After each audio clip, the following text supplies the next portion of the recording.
નમસ્કાર, શો ટાઈમમાં આપનું સ્વાગત છે। ભાવનગરના ચિત્રા જીઆઈડીસી વિસ્તારમાંથી પોલીસે વિદેશી દારૂ અને બિયરના જથ્થા સાથે એક શખ્સની ધરપકડ કરી કાયદેસર કાર્યવાહી હાથ ધરી છે।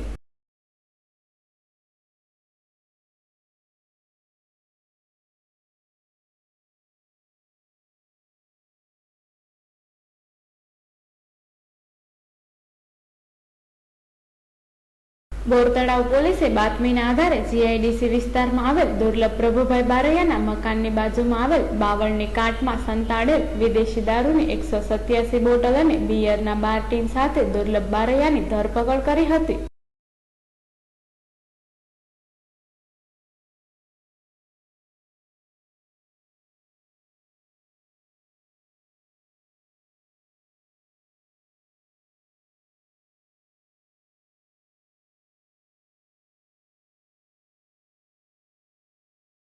બોરતળાવ પોલીસે કુલ રૂપિયા 43,000નો મુદ્દામાલ કબજે કરી કાયદેસર કાર્યવાહી હાથ ધરી છે।